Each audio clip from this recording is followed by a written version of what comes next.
Welcome to Rewitched, a charmed 1998 rewatch podcast. Join us on our journey as we recap, examine, and critique the series episode by episode from the beginning.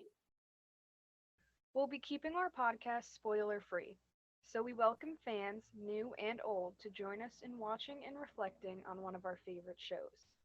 Currently, we're on season 1, I'm your host, Jess Sabenko.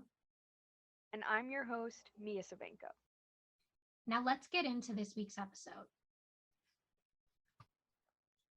Hi, everyone. Welcome back. It's been a while for us and for you, but we're really excited to be back in the studio. At least I am.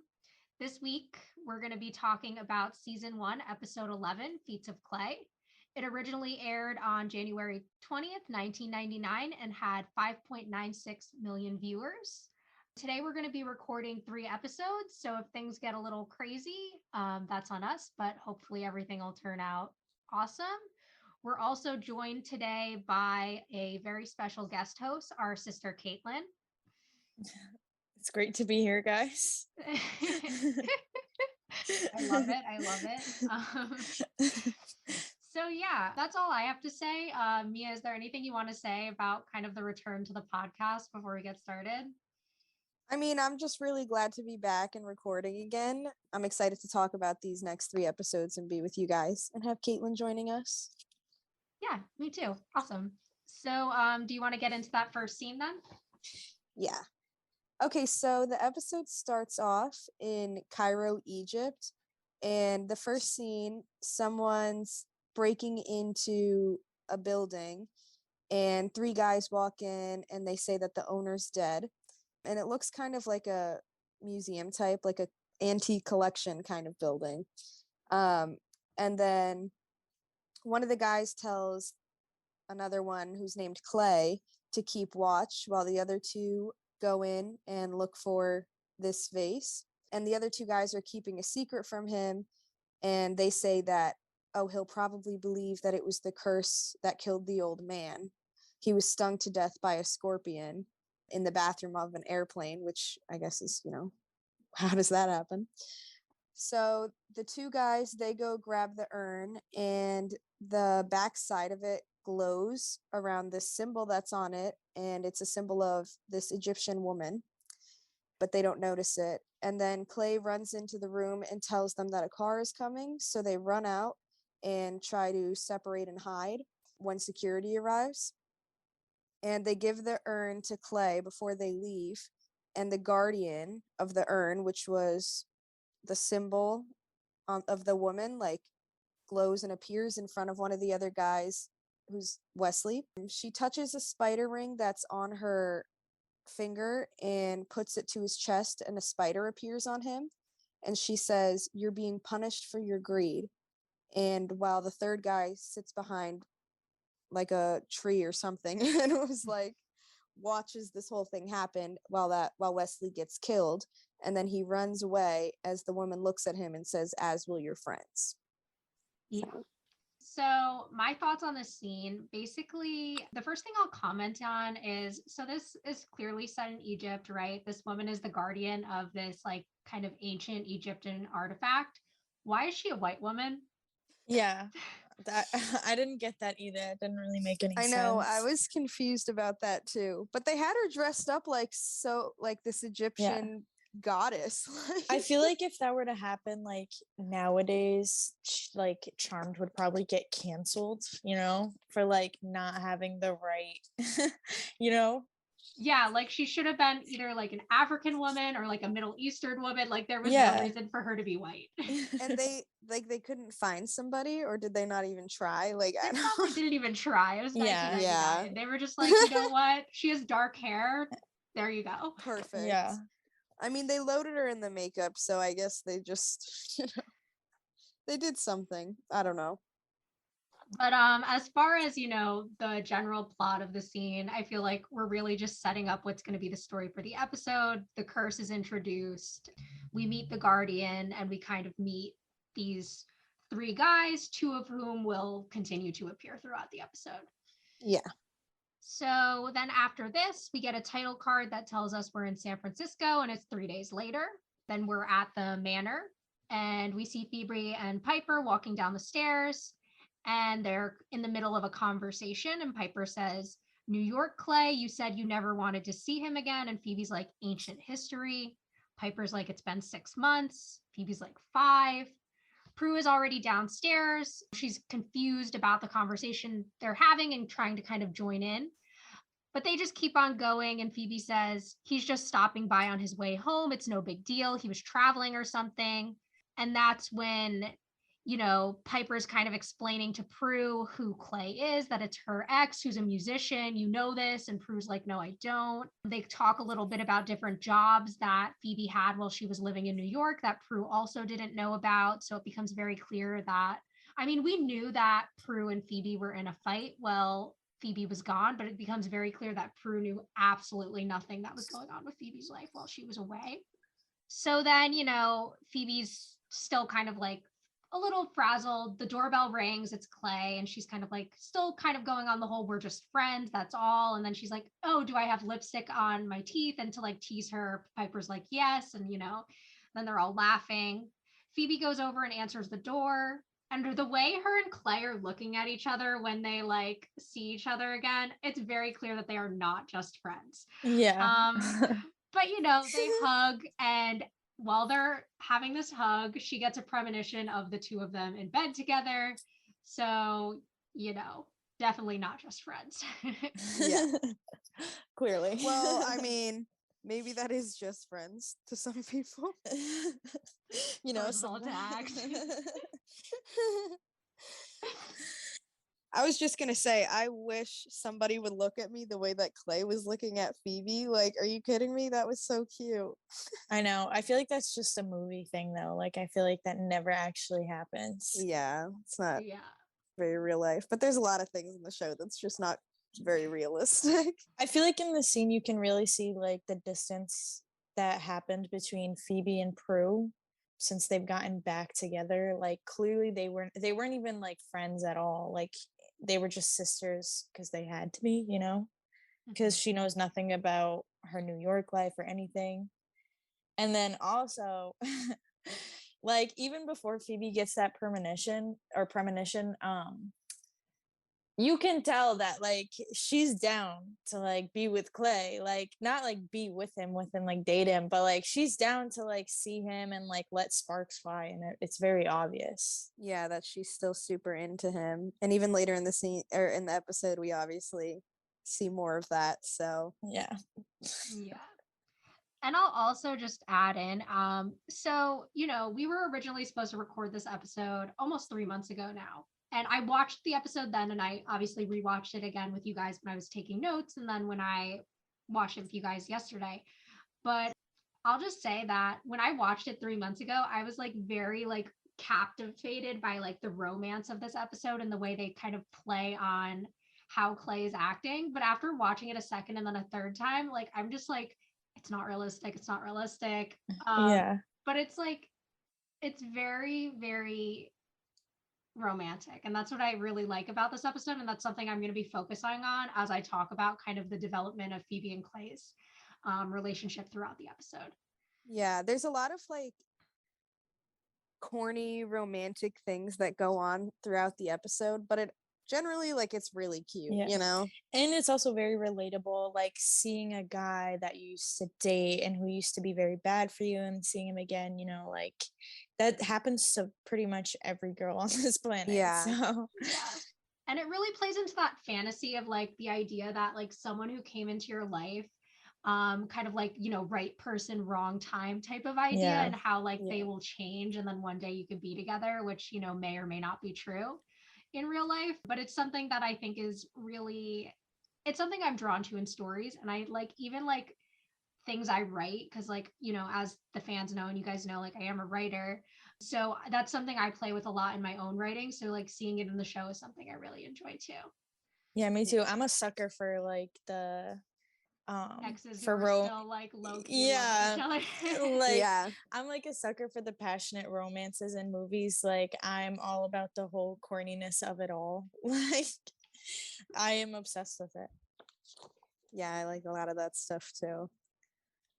Okay, so After this scene, we go on to the theme song, and then Prue and Piper, we see them at Quake sitting at the bar, and they're having a conversation. Prue's kind of like talking to Piper about how she doesn't know all of this stuff that happened in Phoebe's life. And Piper's like, well, Prue, don't take it personal, but sometimes you can be a bit judgmental. And Prue kind of like disagrees with that, but then, admits that it's true. And then she mentions that she basically spied on Phoebe and Clay last night. And then she was like, well, if nobody tells me anything, I have to get creative. And then they continue to talk, and we see this blonde guy who's behind the bar. He's like a waiter, and he looks at this other waitress and almost drops the tray that he's holding. And Piper freezes him right at the perfect time. And she is like, tell me if anybody comes in, to Prue, and like picks up all the cups and puts them back on his tray and unfreezes him so that he doesn't drop them. And Prue's like really confused about this because Piper just like casually froze him at the perfect time, like it was normal. And then we find out, Piper kind of explains to Prue what's going on, which is that this guy, Doug, fell in love with this girl, Shelly, and they were dating for years, but she finally dumped him after 6 years, and he bought her an engagement ring, but he was too afraid to ask. And then how she just basically feels bad for the guy, so that's why she keeps doing that and freezing him. And then she asks Prue if she's going to go back to Buckland's, but Prue, because, after the whole Rex and Hannah thing, Piper kind of assumed she would be looking for another job, but Prue says she needs to save the auction house, and, she's going to go back to work. And then she leaves and heads over there, and then Piper has to freeze Doug again because he almost dropped something else. So I feel like Mia, you're the youngest, and then there's me and Jess who are older. And I feel like we can relate to being the judgmental older sister just because we really look out for our younger sisters, and that's why we come off very judgmental. It's because we are, but in a good way. Like, we're trying to do it in a good way, we're trying to look out for you. But like Mia relates to Phoebe. She doesn't like me, and Mia sometimes doesn't tell me things because she doesn't want to hear my opinion. She already knows what it is. And I just found that very relatable because that happens a lot with sisters. As an older sister, we try our best to look out for our younger siblings. Yeah.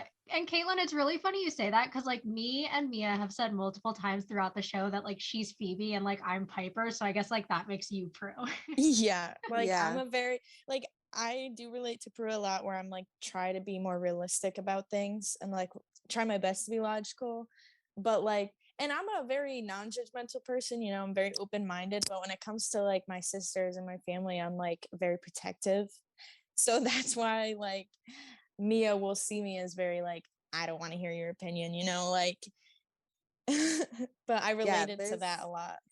There's definitely a lot, and that's why like Jess just said, I've mentioned several times throughout the show, or throughout the podcast, that I feel like I relate to Phoebe a lot in these senses, and like being that kind of younger child doing all the wild things, and the older sisters kind of trying to protect me or being judgmental. Like there's definitely been stuff that I've kept from you that I'm sure have been like bothered, like I know you'd be bothered by, and I know that's exactly what Phoebe's doing, so it is very relatable because I mean these things do happen in real life. Yeah. And then I think I think the whole thing with Doug and Shelly, first of all, that's just sad. Like you had 6 years, you've been dating for 6 years and you couldn't muster up the courage to ask her to marry you, and then it's too late. Like that gives you a real idea because that also happens in real life where you hear girls are like, I don't know when he's gonna get serious and finally just ask me to marry him. And to some girls that's not very serious. Like some girls are like not about it, but most girls, we do have that fantasy of finally getting engaged to and proposed to. And when you're with someone for so long and you constantly want it to happen, like, and then it doesn't, and so at some point like we just get tired of it. So it's understandable why Shelly is not with Doug right now. But it upsets me that Doug, even after she broke up with him, didn't just come out, and just be like, yo, like, I want to marry you, like that's like the time to Well, do he it. may not have told her that, or I mean, she may not have told him like that's why. Like, we don't know why they broke up True. right now, but the fact that he did have the engagement ring and that he waited so long, it was it's, I mean, it's a little weird to me. Like, if it's 6 years and you have the ring, like, what's the issue? She loves you. Like, you guys have been together for a long time. Although Yeah, I know like, it's nerve-wracking no matter I what, also think like one thing I'm thinking that might be the reason they look pretty young. I'm not sure yeah, exactly how old we're supposed to think they are because like think about it. If they've been dating for 6 years but they're 22, that means they were mostly dating in high school. Hmm. So it's yeah, kind of like it might still be a little early. They're still figuring out their lives. Not to say that people can't be waiters and waitresses forever, but maybe they're still figuring out their career paths, still figuring out what they want to do with their future, things like that. yeah. So that could be part of the consideration. Another thing, especially when I was younger, like I remember like years ago, and by years ago, I mean, 2 or 3 years ago, before I like had actually like had a more long-term relationship, because I mean, to get personal, most of my relationships prior to my most recent only lasted like a few months, like 3 months at most. So I was always like, well, I would never date someone for over a year. Like if we were together for a year and they didn't propose to me, I'd be done. That's it. That's it for me. But now that like I've actually like dated someone, I'd be like, you know what? Actually, like you need time to get to know someone, like things like that. So I get that it could be a longer term thing. I still think 6 years is way too long. Yeah. But again, it depends on your age. Like, because if you were dating in, middle school and high school for 6 years, that's different than if you were dating like from 25 to 31. You know what I mean? Yeah. It does depend on which stage of your life you're in because especially with high school sweethearts, like I've been with Chris since my junior year, and now I'm about to be a sophomore in college. And I don't feel like, I mean, I did, drop a lot of hints about a promise ring, but like, I don't plan on, hopefully, we stay together for many years ahead, get married, whatever, that's the plan. But I don't plan on that happening until like way later in my 20s, like when we're both like on our career paths and are ready to settle down. Yeah, I don't see myself wanting to get married until it's like later in the future when I'm definitely settled in what I want to do in my life. And I do feel like too young to get married, like personally, just for me, like I would want to wait until later in my 20s. Like I wouldn't want it to be that early because I feel like you've even said multiple times, like your mindset changes over the years. Like you are still figuring out your life. Like it's not really the time to be making decisions like that in my head personally, but Yeah. And, some people are it's ready. different for me because, I'm what, less than 6 months away from being 27. So for me, like if I start dating someone, I'm like, well, I want us to like after a Yeah. year or two, like we should be at the point where we want to get married. But it's different when for you guys who are like, 17, 18, Yeah. as Mhm. opposed to like me who's older. Almost 30. Don't say that. But yeah, no, I mean, I think that's pretty much what we get out of this scene. There's some cute sister stuff going on. Obviously, we get the kind of second plot line of Doug and Shelly, which is kind of like a parallel love story to what's going on with Clay and Phoebe, and they'll get compared a lot to each other throughout the episode. So that's kind of the two setups we're seeing here. So after that, we are in a park, and Phoebe and Clay are on a walk together. And, he's kind of talking about how she would have loved Egypt. He kind of wished she was there with him, stuff like that, corny little lines. And then he kind of goes into this thing where he's like, you were right to leave me, kind of being a little self deprecating. He's like, you were the best thing to ever happen to me. And then Phoebe says, I hope you don't take this the wrong way, but like, why are you here? Which is a fair question for Phoebe to ask. And Clay says, can a guy visit? And she says, but you're not just a guy, you're Clay. And Clay comes with strings attached. So I think we're seeing a lot of like realism from Phoebe in this scene. Like she's not just getting swept up in the romance, she is considering the bigger implications of this guy who she obviously had very serious feelings for, just kind of showing up back in her life. And he kind of goes on to say, I never could hide anything from you. And she's like, actually, you could. That was one of our problems. And we'll find out later in the episode. We'll get some hints about what it was he was hiding, but we never find out exactly what happened. He starts to bring up the urn that he has. He lies to her and says he picked it up at this kind of market while he was in Egypt and that he wants Prue's help selling it. And, Phoebe kind of is like, phew, for a minute, I thought you wanted me back, which, I think she's kind of playing it off here because I think that's why she wanted him to be back. And he's like, no, Phoebe, I think too much of you to think you're still interested. What a line. Yeah. Seriously. Most girls would fall for that. No, I would. I'm not even gonna lie. But I would fall for it too. I'd be like, okay. But then, he kind of is like, he wants to sell the urn, pay off some debts, and make a fresh start with his life. And that's kind of how we end that scene. Yeah. So it kind of really sucks here because you can see that this is, I feel like this is really realistic too, in the sense that I feel like a lot of guys who really do care about someone, like Clay clearly really does care about Phoebe, but they have something in them that, like, who they are, it's almost like they can't help themselves with certain things. Like, here he is still lying to Phoebe the first day that he comes back, but like we all know you still care about this girl, but you're putting her at risk. I mean, even though, we haven't found out much about this curse or whatever that could mean, he's still willing to, like, he knows it's a stolen item and that could risk her sister's career and, you know what I mean, like, cause problems in her life. And it sucks because it's like, I feel like a lot of females, we wouldn't do that, but guys, like, even when they really care about you, like, they still do all these fucked up things. And it's just so, it's so weird because you're like, how do you never learn your lesson?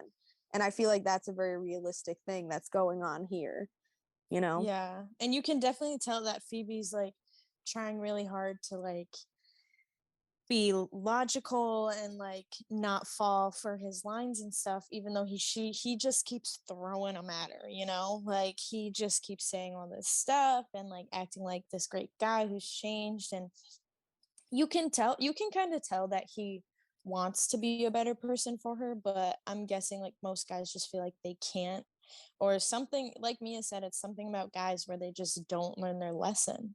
Like, here he is telling Phoebe like that he is like telling Phoebe like, oh, I think too much of you, but then lying straight to her face again. So I'll bring up something that we all know is one of my favorite topics to bring up when we discuss any couple in the show. How old do we think Clay is? Do we know? Do we have any guess? Like, is he older than Phoebe? Or are they supposed to be the same age? I can't tell. He definitely seems older. Just, I don't know. Like, he just seems older. Do we think he's older than Prue? Do we think he's mid-20s? Like, how old is Clay supposed to be? I'm thinking he's probably like mid-20s. I guess we don't really know and we never really find out. But yeah, he definitely I feel like looks he's just older by like a couple years. I feel like. Yeah, because it's hard to tell because like the actor is clearly not in his early 20s, right? But even Alyssa Milano isn't in her early 20s. She's just playing someone in her early 20s. So I'm not sure if like we're supposed to think they're the same age, if we're supposed to think Clay's older. Like, I can't really tell. I'm assuming based off of, some of the things we learned about like his shady dealings and stuff that he might be a little bit older than her. But also the fact that he's involved in all these things makes me think he could be young too. So I just like not really sure where Clay is at in his life. Which I feel like makes me question the relationship a little bit, not in a like a he's being creepy way like I usually bring up, but just in a like should he be working more on a career? Should he be, I don't know where he's at in his life to kind of judge him, because there's a big difference between like a 22-year-old acting the way Clay's acting and like a 28-year-old acting the way Clay's acting. Yeah. I feel like he may have, like, considering what we learn about him throughout the episode, I feel like maybe he got into stuff young, like whatever he was hiding young, and then it just kind of stuck with him. And like now that he's a little older, like I feel like he's more towards your age, Jess, in this, where he is having like realization, like, oh, I don't want to live this life anymore, you know? Yeah, like he's looking to change, and he's probably gotten to that point where he's like, okay, I'm getting too grown to be doing that childish stuff that I was doing before. But at the same time, he just went to Egypt and stole this urn. So So who knows? Remember, he stole it so he could get a fresh start, guys. Come on, you Yeah. said that in Yeah. the scene. let's be honest here. All right. So now we are at Buckland's. Prue's at work, and she walks into her office and sees a woman standing there. The woman introduces herself as Claire Price, and she says she's from the bank looking for inventory records in Prue's office. And then they kind of talk a little. Claire is pretty uptight and rude, like that's the vibe you kind of get from her, and kind of judging the auction house and how like things went down. And then Prue's just kind of standing there listening to her. And then Claire tells Prue that they need to make $1.2 million in inventory, or selling inventory at the auction tomorrow, or she's going to have to shut Buckland's down. And Prue's like an auction by tomorrow, we have so much work to do. That means we'd have they need to find buyers and plan a whole auction and everything. And then Claire's like, well, looks like you have a lot to do, and just kind of leaves Prue like that, stunned. Part of me really likes the way like Claire is very like, I'm here to do a job. This is what needs to happen. Either figure it out or this isn't my problem. Like I do get where she's coming from. I get why, as Prue, this is obviously an awful thing to happen. But I mean, thinking from Claire's point of view, you're coming into this auction house where like the previous owners are shady as fuck, right? You know nothing about auctions, you know nothing about things. All you want to do is either make your money back or sell this business to get your money back. That's your concern.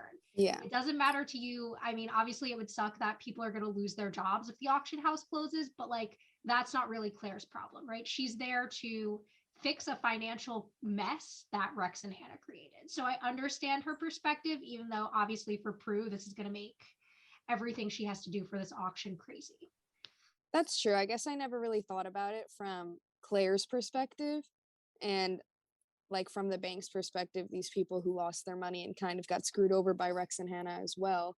I mean, she's walking into here thinking it's just some shady auction house, like based on the history, and like, so she has really no reason to even trust Prue and put her faith in her. So, we just kind of have to hope that Prue pulls through. And also, I just realized that there was more to the scene that I didn't get to.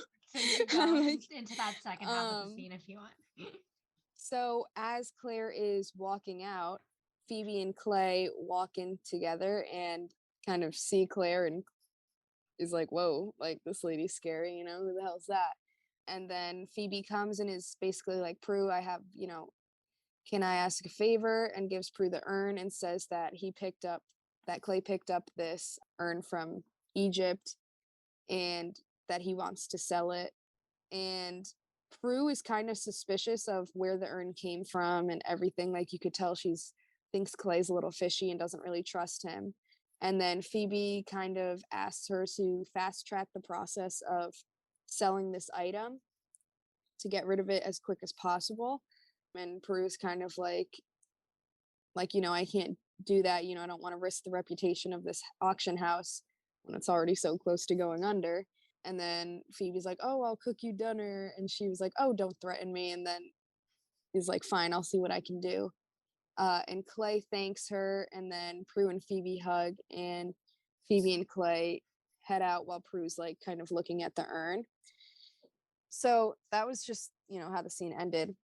I feel like poor Prue, like she's trying to be protective, but she's also trying to be supportive. I think especially after Piper basically said like, okay, like you're kind of judgmental, and she sees that Phoebe doesn't really trust her to tell her things anymore, that she's kind of like trying to get more on Phoebe's good side and trying to earn that trust. And like she's like, okay, maybe I'm being too harsh, like let me give this guy a chance and give Phoebe a chance. Like it seems like she obviously doesn't like Clay at all, but she's willing to like play Try. nice for Phoebe, which I think is really sweet. And that's definitely an improvement on their relationship from the start. Like we've noticed, in the beginning they were in that fight and they've on and off had their arguments and they obviously have, deep issues with each other. But you can see that Prue is trying to improve and Phoebe's trying to improve their relationship, which I think is really good. Yeah, and like I feel like with Prue trying her best to be acceptive of Clay, and then but also when a guy who you haven't heard good things about, when a guy who you haven't had good things about comes in and with this gold beautiful urn, like that's clearly worth a lot, because like Prue knows what she does her job really well. So when he says, oh, I picked it up at a market, like obviously she's gonna be like, that's a little shady. So but it's clear she is trying to improve their relationship, and she is trying, which is really sweet of her to do, because it's very hard to not be so protective and judgmental when it comes to sisters' exes, like when my sister has an ex, I'm like, oh yeah, fuck him, like never again. And so now she's trying really hard, and she's doing it for Phoebe, which is a really good sister connection. And you can see like Phoebe, how happy she is about it. Yeah. And I think, Caitlin, you bring up a really good point there, because, obviously, you as the person who was in love with someone are a lot more inclined to forgive them for the wrongs they committed than like the people who loved you and watched kind of like how those Exactly. things affected you. And so that makes me curious to see not only how Piper and Prue are going to react to Clay in this episode, but how other like future exes who might come back over and over again might be reacted to throughout the series. So that's something I just want to keep in mind now that that point's kind of been brought up. Yeah. I know we haven't mentioned him in a couple episodes, but we all know, I mean, this isn't really a spoiler. Leo's a main character in the series. At some point, he's going to pop back up. And I'm curious to see what the reaction will be when he comes back. So Yeah. that's something I want to keep an eye out for too.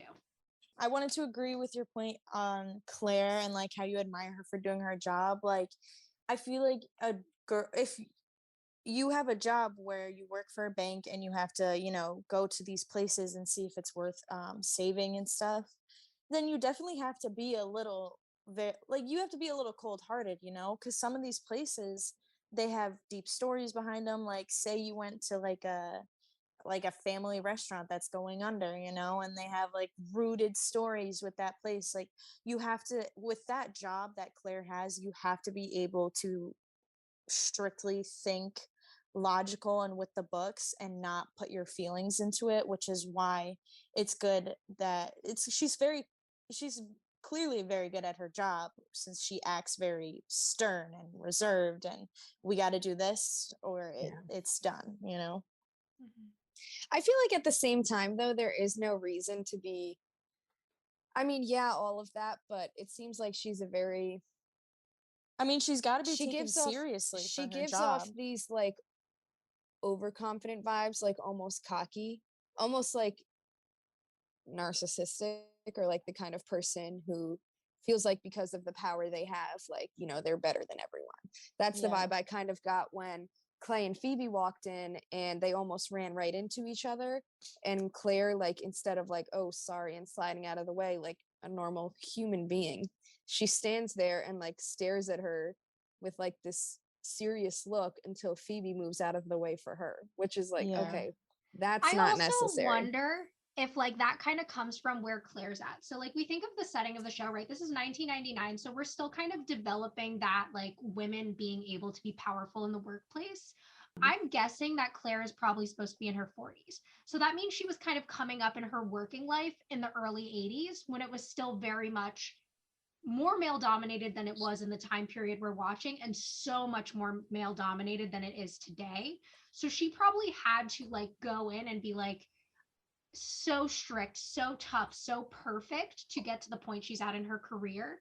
So I think a lot of her character behavior is probably informed by the fact that those were the expectations of her if she did want to have this career as a woman coming up in the 80s and 90s as opposed to Yeah. today.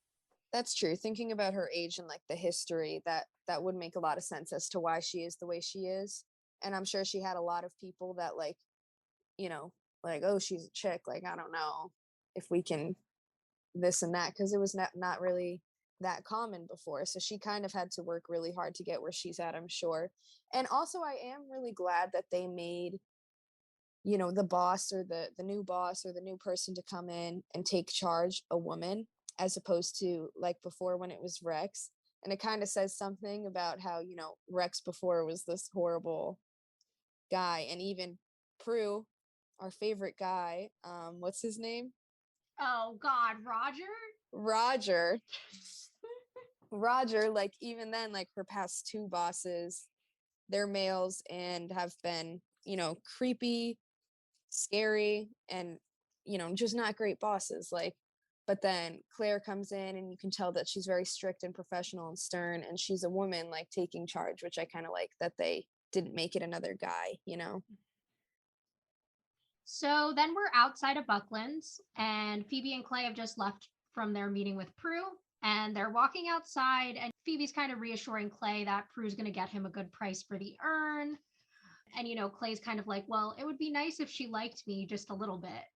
And Phoebe's like, she likes you. She's just really protective of me, which kind of goes back to what Caitlin was saying before.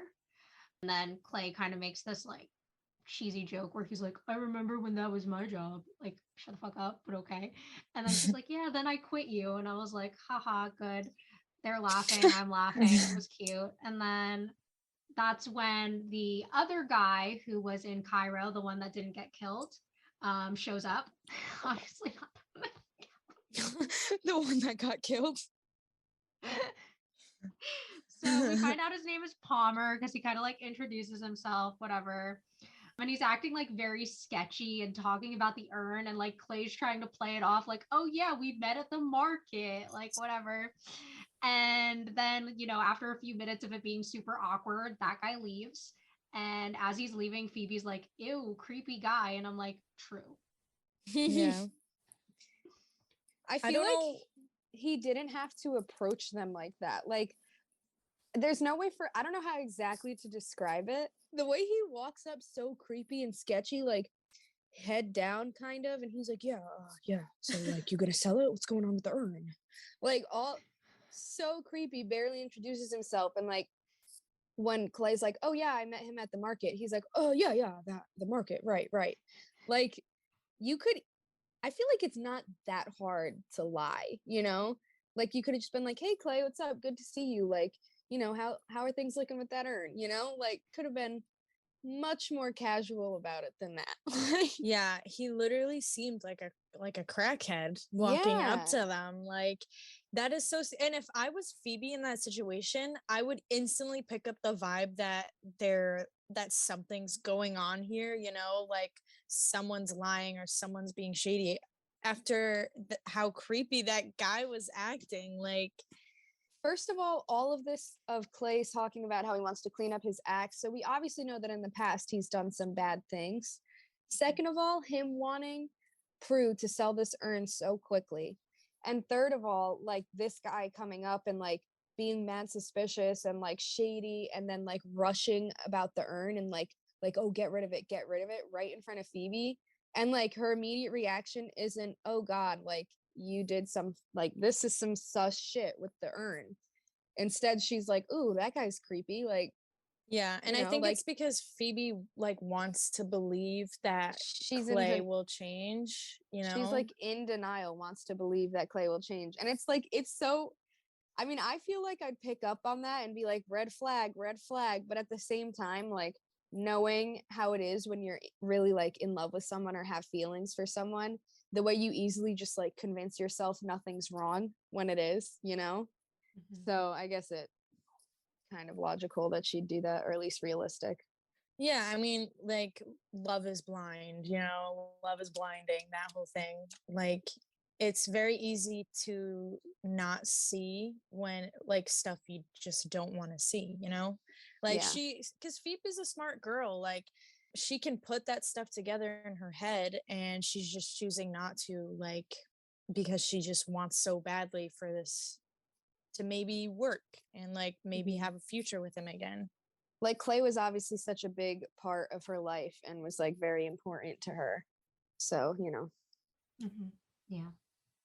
So the next scene, it's pretty short. We see Palmer, who's at the airport, and he's talking to this agent who's like about Wesley's body, because I guess, Wesley's body has just been shipped and it's in this, big basket thing. And so we see on the side of the like casket, it's more like a big box that, the sticker of the woman that was on the urn before. So we can pretty much tell, like, okay, so the guardian is following him here, like she's not gone. That's pretty much how the scene ends. I think it's mostly just for plot's sake to say, oh, the guardian is now in America and like following him. So yeah, I don't have anything to add about that. It's just moving the plot line forward. But here Palmer didn't act super scary and sketchy. Like he walked up like a normal human being and was like, yeah, that's my buddy. Like, why couldn't you act like that before? So weird. So then we have another little short sequence. It's a phone call between Prue and Piper, where Prue's at Buckland's and Piper is at Quake. Prue's kind of talking about how she's suspicious of Clay. And, Piper's kind of like, well, you wonder why you're out of the loop. You worry too much about Phoebe. And then she just kind of goes back to saying how she gets this bad feeling about Clay. It's all stuff like we were already picking up on. The conversation felt a little unnecessary to me, but that's whatever. Then the train of the conversation kind of switches and they're talking about Doug. Piper is mentioning again that her boss is going to fire her if she doesn't do something about the Doug situation. And Prue's like, you really need to handle that before you lose your job. And that's when Doug drops this like vase and Piper doesn't freeze it in time. And she's kind of like, sorry, Doug, too pop to poo. Too pop to poo.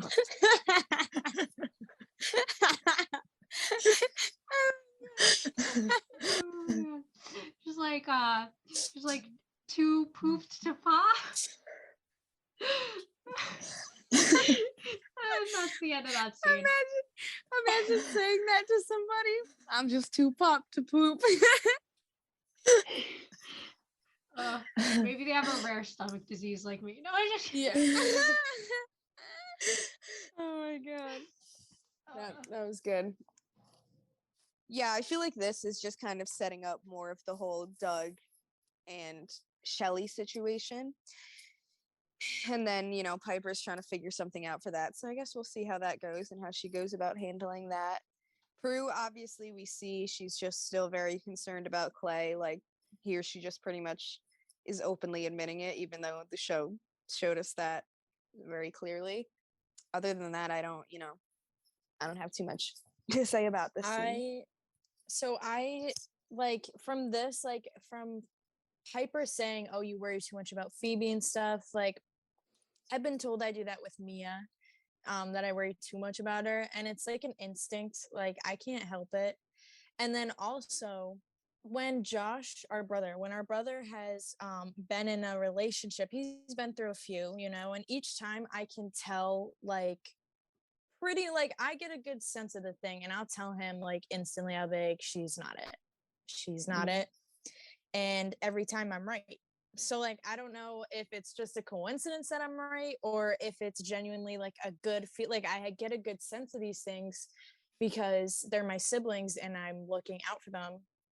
Like, Yeah, Josh it's almost is older, it's almost like a weird sixth sense. Yeah. Where you can just kind of tell when someone's not right. But also, I think it might be that thing where, like, you're the one that's in love, you're a lot more likely to be blind of all the red flags and all the things that are going wrong. Meanwhile, the people around you who are just observing what's happening can see a lot more clearly and a lot more things that you can't. Yeah, like Prue is obviously putting these pieces together and Phoebe is just in complete denial. Yeah. And Piper's she's spending all her time at the restaurant, so she's not really seeing anything that's going on either. So that's why she's like, oh, you just worry too much. Yeah. The next scene, we're back at the manor, and Phoebe, it's nighttime, and Phoebe and Clay are eating an excessive amount of Chinese food. Um, in Enough the for living like room. a family of 8. Yeah, I know. Literally. There's just like 25 boxes of Chinese food out on the living room table. And then they're just kind of talking. Clay's like, "Oh, you moved back here, like is it out of necessity or choice? Like I know, you had issues with your sisters." She was like, "Well, it's a little bit of both." He asked what she's up to. She said protecting the innocent from evil, and like kind of made it a joke because she knew obviously he wasn't going to take that seriously. And I guess in New York she had multiple jobs, a big social life, and all this. And she kind of is like, "Well, things have changed. I've changed." And Clay says, "Well, I'm trying to change too. One thing that will never change is how I feel about you." And then he kisses her. I know that was ooh, So ah, that was a bit too corny even for me. we'll just breeze past that. Um, and then Phoebe, still trying to be careful, but obviously like starting to let her guard down more and more, says, it took me a long time to get over you. I just want to be careful. I And want Clay to like kind interrupt of there for a second. When she says that, so earlier in the episode, they made it very clear that it's been 5 months. 5 months is not a long time to get over someone. That's no, exactly what I was no, thinking. Like Like, yeah. I've been like there have been people who I dated for like a month and it took me a year to get over them. Hmm. exactly. Like you don't move on that quick. You need at least a year to like fully get over someone, I feel like. Depending on how the relationship ended, like some relationships end and it's because their spark just isn't there anymore, so it's easy for people to get over it. But for a situation like this where there's clearly still something between Clay and And Phoebe, like you can tell that the way they ended, because otherwise they obviously wouldn't have just randomly like decided to meet up as he's passing by. Like they obviously must not have ended on really bad terms, because otherwise they wouldn't be visiting each other. So it's just kind of like this. First of all, he's not giving her enough time, and it's almost like he knows what he's doing. Like he's saying all these lines and all of this and kind of sucking her back in, and knowing like that she'll fall for it because she does have those feelings for him and had those feelings for him. And even though he does have those feelings for her too, like you're obviously here with an alternative motive, like that's not why. And it's just like it makes me feel so bad, and it's like it is really realistic, like that's just how things go down a lot of the time. So after that, Prue enters and she kind of like sees them there, and then Clay's like, "Okay, well I should get back to the hotel." And Prue starts talking to him and saying that she put the urn on the auction block and she's waiting for a background check on it. And then he's like, "Good." And then he kisses Phoebe goodbye and says he'll call her tomorrow. He leaves. Phoebe turns and sees Prue, who's got this kind of like weird look on her face. And Phoebe's like, What's like, what's wrong?" And Prue was like, "Nothing. I can worry about my little sister, can't I?" And then Phoebe like grabs her face and gets really intimate, and then is like, don't ever stop." And then they hear this crash from the attic and they look at each other and they're like, "Okay, let's go upstairs." So we go upstairs. And that's how that scene ends. I think it was a cute sister moment, but it's like that would never happen like that, Like imagine if you were like, "Mia, like I'm just worried about you." And I was like, "Caitlin, don't ever stop." Like it's just yeah, You said but it I was think so since it's a sexual TV for no show, reason. I know, like yeah, they made it so weirdly intimate for no reason, but it was cute generally. Like, you know, at least Phoebe's not like annoyed at her for it. Like she does appreciate that Prue is concerned for her, and I think that also kind of helped Prue feel like she's not being too crazy, and kind of made her, continue to like Yeah. at first when Piper was like, "Oh, you're too judgmental," Prue was like, "Shit, like let me not act like that." But then now I feel like she feels like she got the green light to like have more concern for Phoebe. So yeah. but it was a Yeah. cute moment. And I think Phoebe's also starting to understand, like, yeah, like, well, Phoebe's probably starting to understand because Clay did do her dirty and now he's walking back into her life. And, as an older sister, you can't help but be a little worried. So it's understandable because even Phoebe is holding back and trying not to be sucked in again. Yeah. And then Clay, it's very clear that Clay is trying his best to like suck her in with all the lines and stuff. It's like he's kind of rushing it, like Yeah. Like these don't seem genuine. yeah, like he's just kind of throwing them out there randomly, like I where feel there like was I no can't need. tell if he's like being genuine or not. Cause like there are Yeah. moments where I'm like, he seems genuine, and then there are other moments where I'm like, this dude is fucking playing games. Yeah. Yeah. I He think seems he's like also he's at a crossfire with that.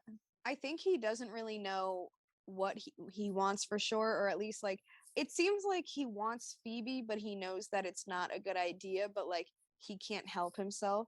And he knows that like what he has to do with the urn, like he's like, well, either way, like this is what I have to do. So not only do I actually want to kind of get with this girl, but at the same time, like I need to play her at least a little so that I can get rid of this urn.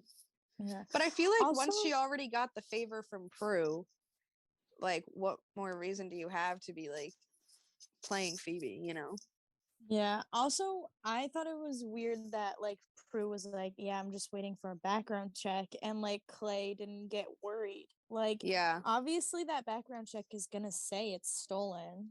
Like what did he expect in that moment?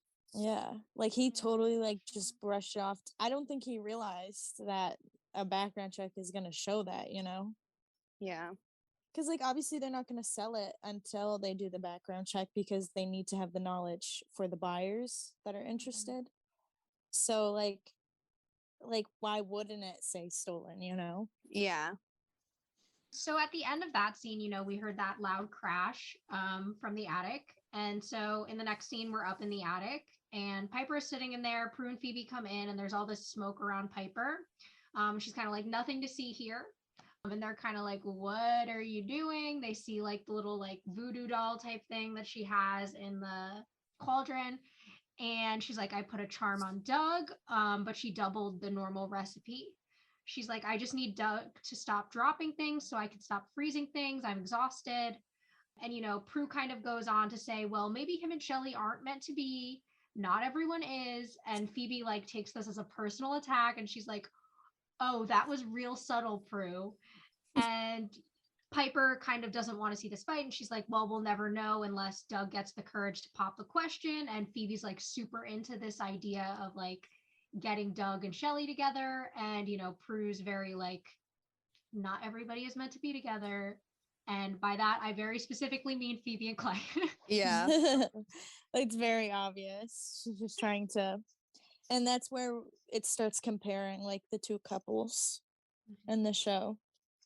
I kind of like this is what I mean, Jess and I have talked about this in the past, the way they kind of connect the demonics, whatever situations that are going on with some of them to like some other sideline story that's going on. And that seems to be like a common theme in their episodes, which I still find it to be like really creative. I mean, the way that they're having this whole issue with Shelly and Doug that Piper has to handle, while, Prue and Phoebe are kind of in this weird thing with Clay.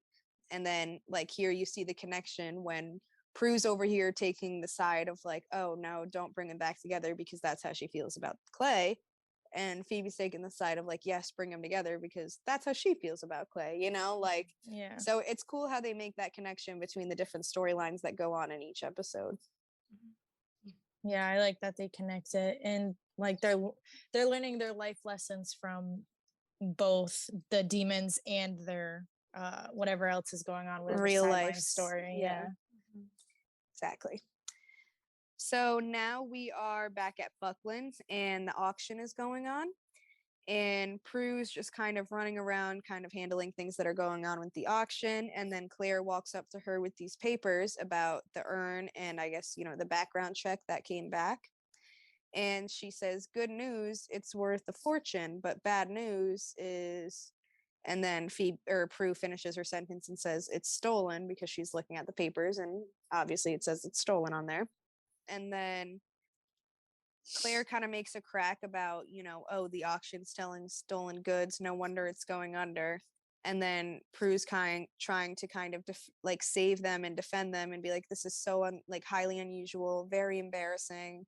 And Claire's like, yes, it is. Like, handle it. And then kind of leaves. And then Prue grabs the urn off the table, and the auction just continues. Then Prue walks back into her office with the urn in her hand, and Palmer, our boy Palmer, is waiting behind the door really creepily, and as she walks in, he creeps out from behind the door. He couldn't just approach her regularly or something. And then he's like, oh, you must be Prue, Phoebe's sister. And then she's like, who are you? And he's like, oh, me? I'm a friend of Clay's. Super, super creepy. And then he's like, why didn't you sell that urn? You need to get rid of it. You need to sell that urn before the curse happens. And Prue's like, what are you talking about? And he's like, it's cursed. And he tries to go grab it, but Prue uses her power to move it across the desk, and then is pretends like she's surprised, and she's like, oh my god, it is cursed. And he's like, oh, it's too late, I have to go. And he leaves, and Prue grabs the urn and is thinking. Yeah, I thought that was very weird, watching that scene of him, she enters her office and then he's literally hiding in the shadows and just creepily walks out. You could have easily just sat at one of the chairs at her desk, there's 3 chairs there. Yeah. And so you could have just sat there, waited for there was no reason to be this shady. I know, it's obviously you've done this before. You must be in this situation one too many times, where you have to hide behind a door or something. Oh, but I was also thinking, it doesn't really make any sense to me the way that he's in her office. For what? If you saw the urn down at the auction and we're under the impression that it's going to be sold, what reason did you have for waiting in her office? If she never saw the background check and they sold the urn and she came back upstairs, what were we going to creep out and be like, thanks, and then walk away? What? What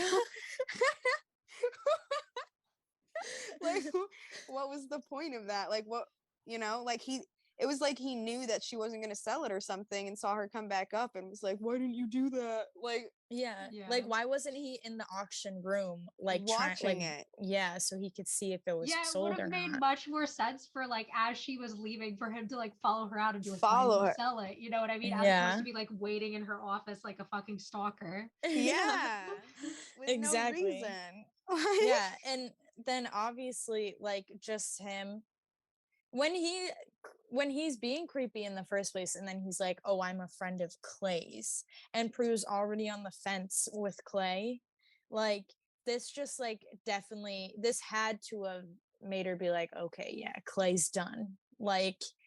I mean, on top of the fact that she just found out the urn was stolen. Exactly. And now this shady friend is coming up and talking about a curse.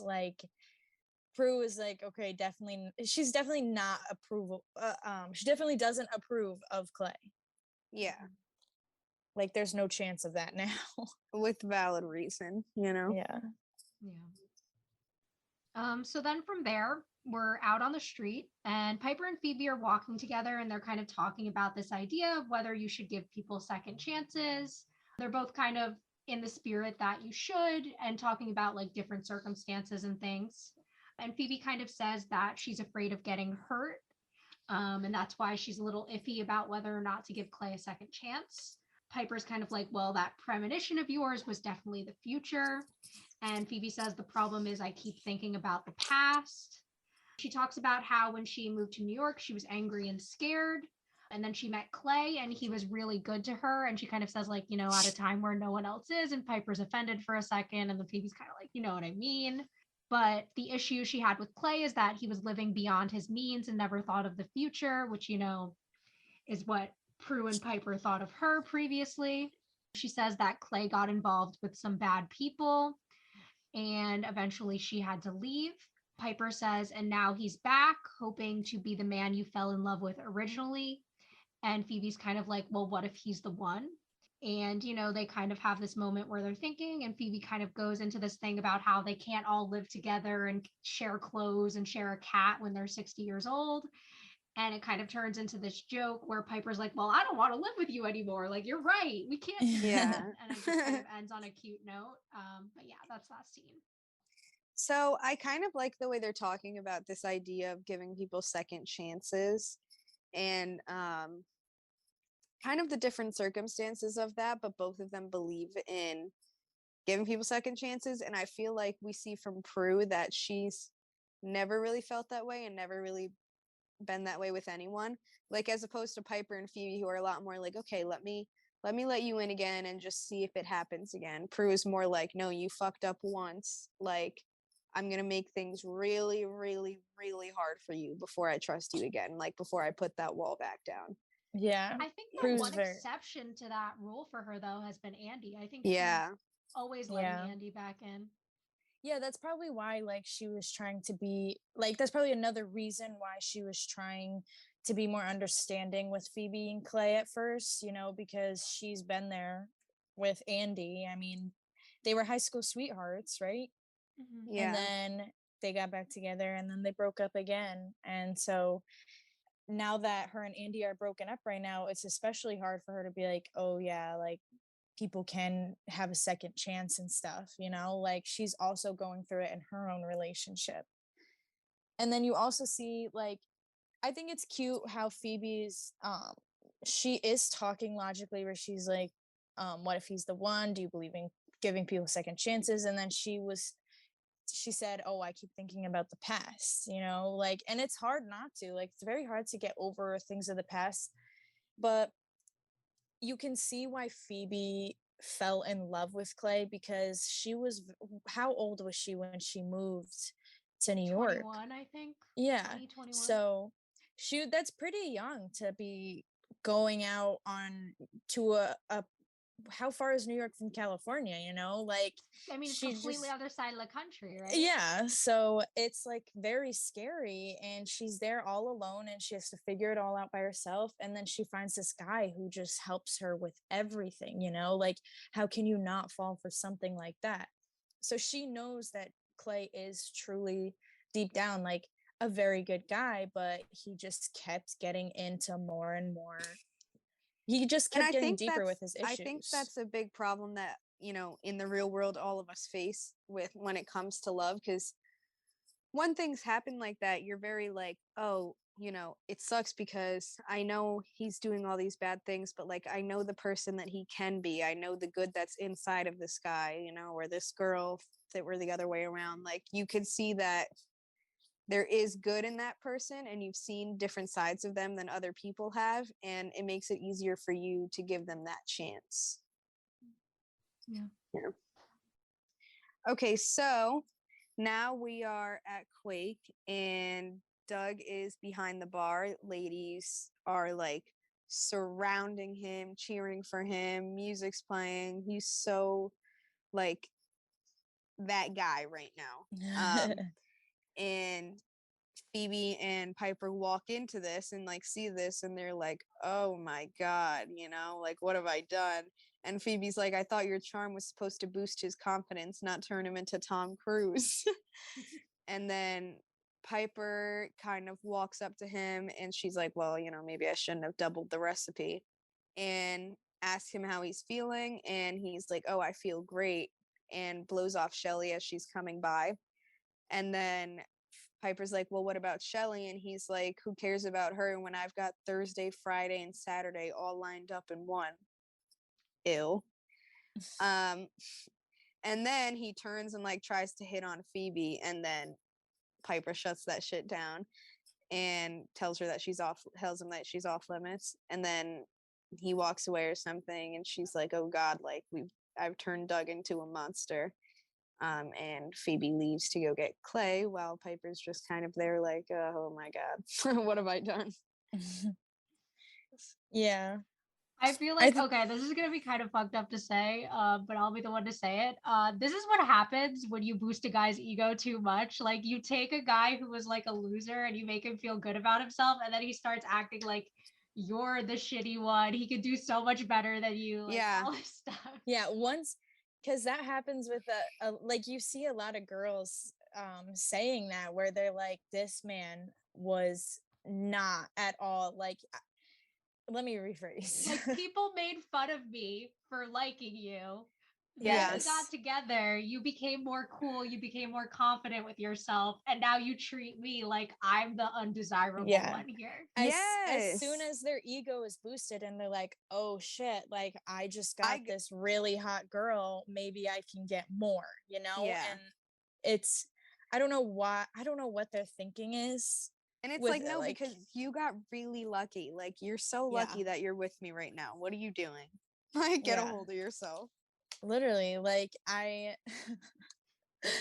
I just don't understand. I've never understood that because like you did get lucky. Like this is like men tend to stop seeing what they have right in front of them because they just want more because now they think that they can get more. Right. At least And I'm it's But sure it happens relatable. the other way around too, but you know, this is just yeah, how we see it as the as women we women. are. Just our experiences. Ugh, and that whole disgusting line about, well, I've got Thursday, Friday, and Saturday all lined up in one. That made me want to vomit. Like, yeah. disgusting. Like, Like that's not cute, Doug. yeah, and if I were Shelly, I'd be like, yeah, I am officially done. Like Yeah, that would have been, I would have been mortified. And that actually, if I was Shelly, because Shelly is so much more attractive than him, sorry, but it's true. And then I probably like, this is just me. I would have been like, okay, like let me invite all these guys into the bar, take my hair down, and like unbutton my shirt a little. Let's see, let's see how much attention I get, Doug. yeah. How does it make you feel? And that's the worst part too, right? Is he's doing this right in front of her and it's so clearly So on fucked. purpose. Yeah, Yeah. it's so fucked. And like the whole point of giving him this confidence was so that he could finally muster up the courage to propose and to just finally be with Shelly. And he took it the wrong way. Yeah. And that's probably they probably did that so they could compare like well, Shelly and Doug aren't doing too well and now, you know, now Clay and Phoebe aren't doing too well because Phoebe's still deciding whether she wants to give him another chance or not. Yeah, Yeah. exactly. So then from there, we go to a hotel, and Palmer is in his hotel room, and we see that same symbol of the woman is now on the door. It glows, and again, the guardian appears. She asks him if he's leaving and says she waited for his fear to consume him and starts asking where the urn is. He starts lying and saying he was trying to get it back from the auction house. He was going to return it, all this bullshit. And, you know, the guardian's not buying it at all. She has this scorpion brooch on like her collar. So she touches that. And, you know, he's freaking out because he realizes what's happening. He's like, no, no, no. And she like touches it, then touches him, and a scorpion appears on his neck. It's a horrible special effect, but I'm just going to skip over that. He also, like, the way they edited it looked like he already died before it stung him. So it was just Yeah. like very poorly executed. But, you know, she says her usual, you're being punished for your greed. And we end that scene. Yes. So now Palmer dies. I don't really know what to say about this, except that we know who's next. Yeah. But now this there's down to was, one. yeah, now Clay's left. But we also know that Clay doesn't have any idea about the curse. Like, he's got no clue that this curse is even a thing, because that was, you know, in the beginning what the other two were keeping from him. Yeah. So And I keep feel that like in mind. I feel like Palmer should have told Clay, like given Clay an idea or at least said something about the first guy who died, you know?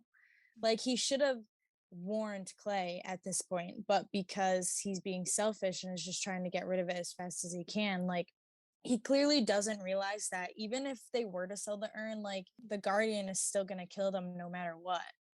Yeah, like you still stole it. What is selling it gonna do?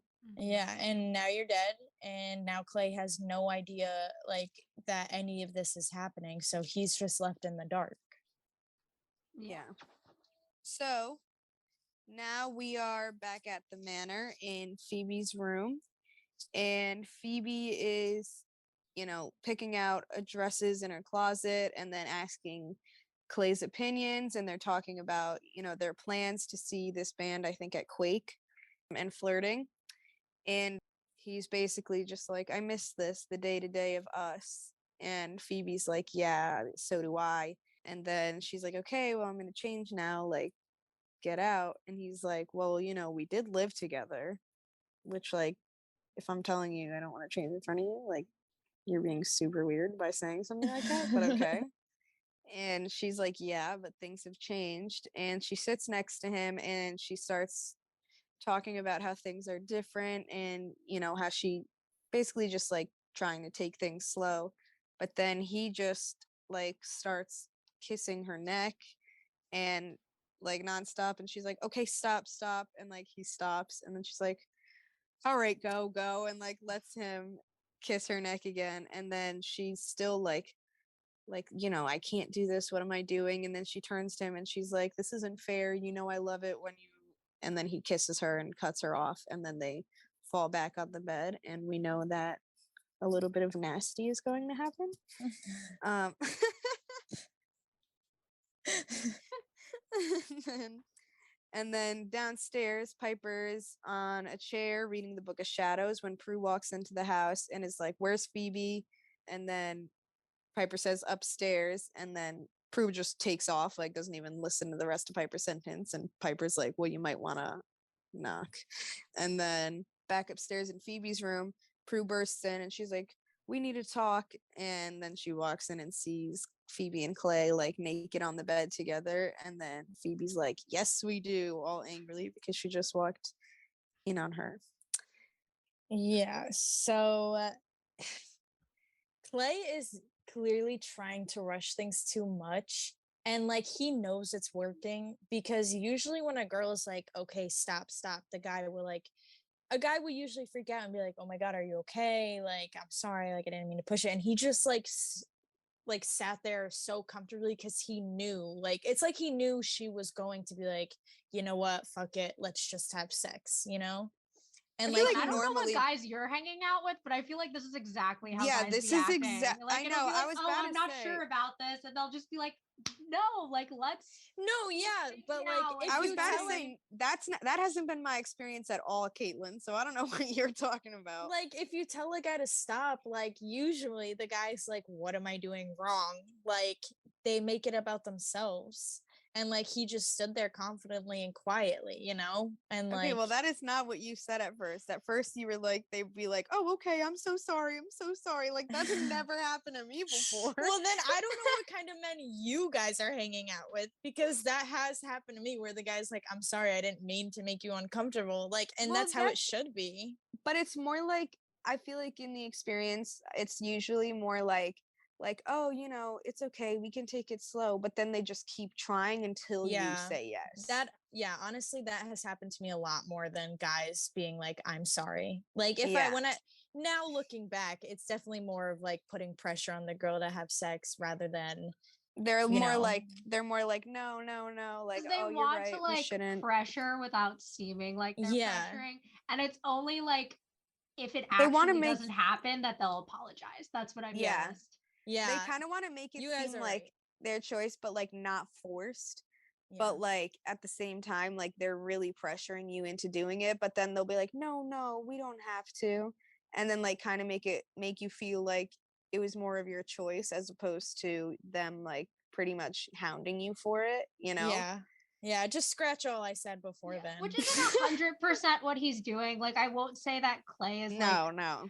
coercing her into anything here, but like it's very clear that Phoebe's unsure, and I think that Clay shouldn't have kept, like, even when she was like, Yeah. okay, go, and she kept saying, because it wasn't like she was thinking it, she was saying it out loud. Yeah. She was like, I don't know if we should do this, I don't know if we should do this, and he like keeps kissing her anyway, and that's like what kind of made it creepy. And then the fact that she was in the middle of talking and he like kissed her to like Yeah. stop her from finishing her thought was like Yeah.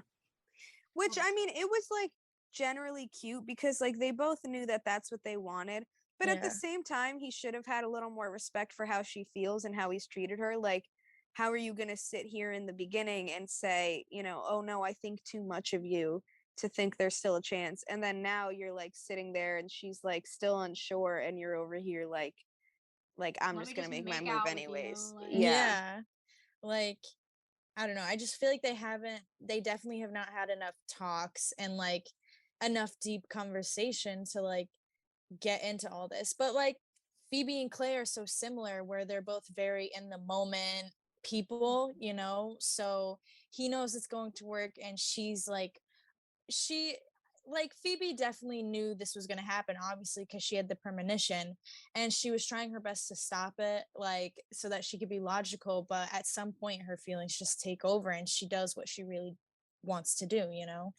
I think she tried to like She she tried tried. to no, she tried to convince herself she was being logical, but she knew the whole time like exactly what she was doing. Yeah. And she knew that she was letting herself fall for this trap again, but that's kind of just how things go. Like it's not like you can blame her for something like that, you know. Yeah. Yeah. I know we've all been there, you know. Right, exactly. so then we're downstairs. The girls are all down there. Phoebe and Clay are down there. They're standing by the door. They kiss, and Clay kind of leaves. He doesn't want to be part of this awkward sister talk that's obviously about to go down. As soon as he's gone, Phoebe is pissed. She's like, I hope you enjoyed the show. Prue starts apologizing. She's like, I had no idea. And Phoebe's like, what? That it was my room that you barged into? And, you know, they go back and forth with that for a couple more lines. And then Prue brings up that the urn is stolen, and Phoebe's like, and like shows her the papers. And Phoebe's like, this can't be right. And Piper's like, I mean, it looks right. And Prue says, seasons change, people don't. And, you know, Phoebe is immediately upset by this because Phoebe has spent the whole first half of this season proving that she changed, right? So Phoebe's like, I changed. And Prue's like, well, that's different. You're my sister. And, you know, Phoebe still thinks that it's a mistake, that, you know, Clay didn't steal it. Prue starts talking about the curse and says that anyone who steals the urn ends up dead, a victim of the guardian who protects it. She feeds off their greed. And Phoebe says that she knows Clay and he wouldn't have brought it here if he knew there was a curse. Prue is like, so she's just like, Phoebe, you're being delusional. Like, she will not take Phoebe's word for it. She's like, he put my job in jeopardy. He lied to me. Phoebe, he lied to you. And, you know, Phoebe admits that Clay isn't perfect. And then she goes on to say that even if he was foolish enough to risk his own life, he would never risk mine. And she leaves. Yeah, I feel like this really hurt Phoebe because imagine finally giving in to this guy and then right after you find out he did lie. But as you can see, Phoebe's still trying so hard to see the good side of him that she's like, this can't be true. It can't be stolen, you know? Plus, like I've talked about before too, like just to you guys in general, kind of that feeling of like, you know, your own life experiences kind of you put on others in the sense that like it'll make you believe one thing about someone, like even though they could have grown up differently and been like, you know, and have a different mindset than you, just because you turned out a certain way doesn't mean that other people will too, but you want to give people that benefit of the doubt, especially when you care about them. Like poor Phoebe, I mean, she's over here and she has worked so hard to improve herself and change, and she came home and got better and, you know, reconnected with her sisters and everything. Like she's so different now. So the fact that she was able to change, I'm sure she's over here thinking, well, you know, if I can do it, why can't he? Like, of course, other people can do it too, especially if he cares about me like he says he does. So I think that's also part of the reason why it hurt Phoebe so bad, because, you know, not only is Prue coming at this guy that she cares about, that she doesn't want to believe is true, but she also kind of feels personally attacked when Prue's like, people don't change. And she's like, oh, like, are you saying you don't think I've changed? You know what I mean? So Yeah. I feel like all around it was just a really hard moment for Phoebe, which is understandable, you know? Yeah. I think one thing that stands out to me here is the fact that both of them are right about Clay. Because, Prue, when she says, he hasn't changed, he's lying, she's right. But Phoebe is also right when she says that Clay would never intentionally do anything to cause physical harm to Phoebe. Yeah. We're going to see that later in the episode, so I won't get too into what happens. We can talk about it when we get there. But both of them are technically right in what they're saying, which is Yeah. what I think makes the argument more complicated and more interesting. Yeah. I And then Prue agree. contradicts herself a little when she's like, oh, people don't change, and then Phoebe's like, oh, I changed, and then she's like, that's different, you're my sister. That's like contradicting herself, because I mean, Phoebe's just like anyone else, I mean, obviously she's a witch, so, but still, like, she's still human. Like, you can't just say that only your family can change and no one else. So you can see that Prue's very hard-headed, and you can see that Prue really just does not trust Clay at all. She thinks that Clay is this terrible person.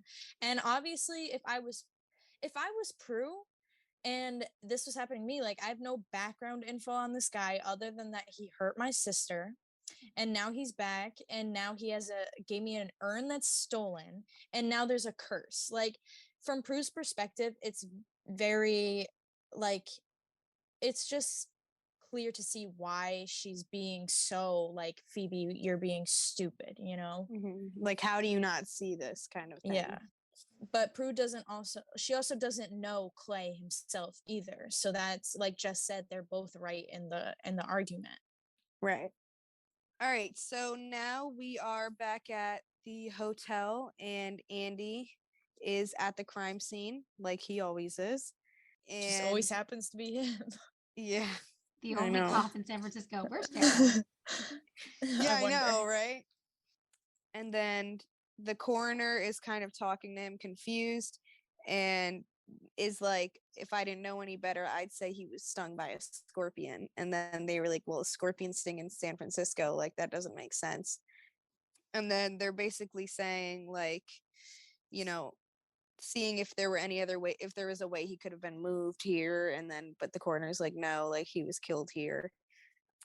And then there was, in his pocket, they found a business card, and it was, of course, Prue's business card, because she's always involved.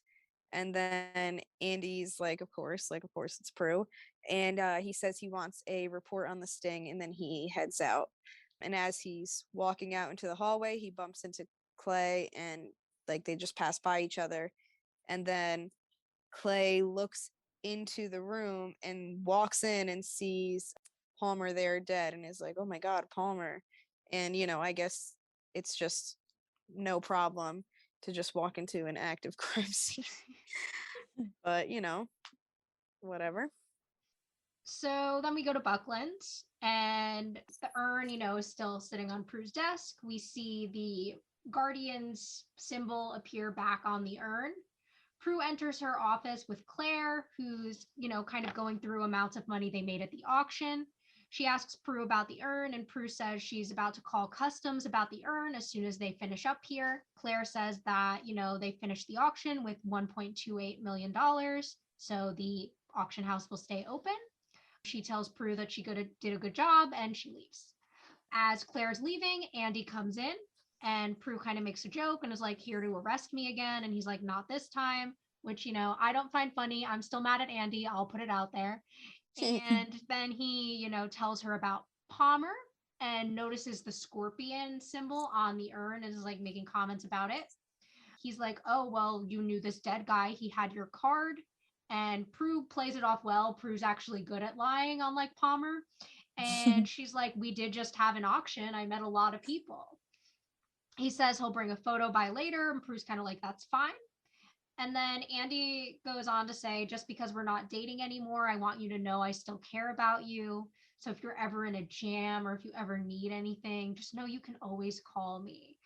And, Prue's kind of like, I know that, thanks. And like, they kind of had these sad smiles going on, and Andy leaves. And that's that scene.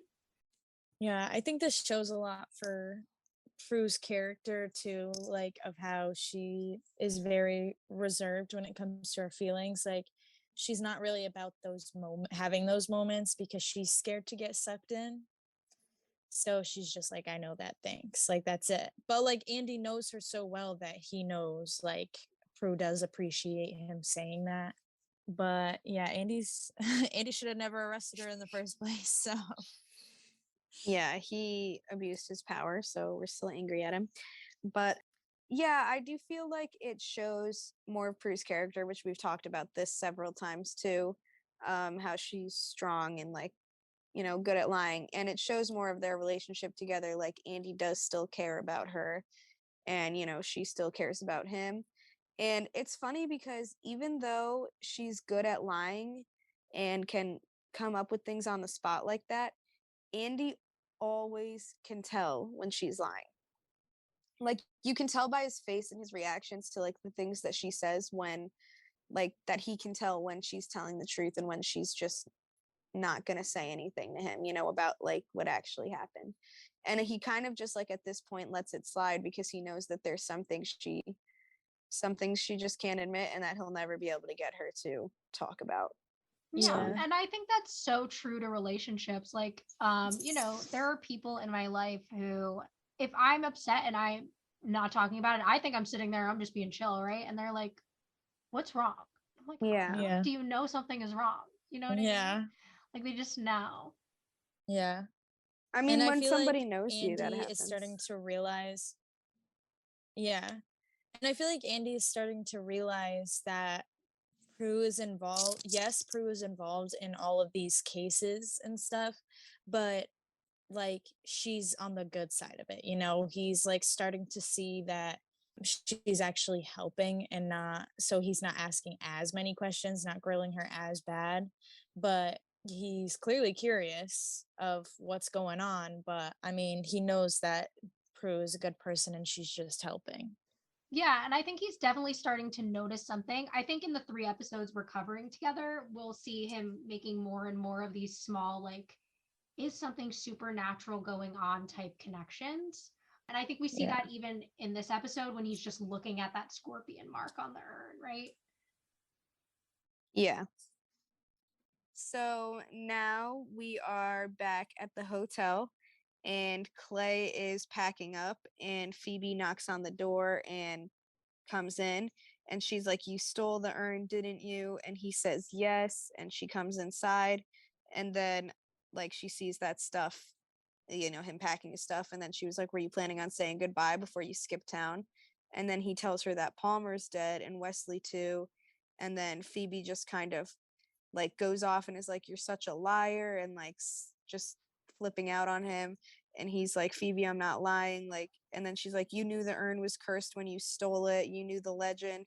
And he's like, "What legend? Like, I don't know what you're talking about." And she's like, "You will never change, you'll always look for the easy way out." And she storms out.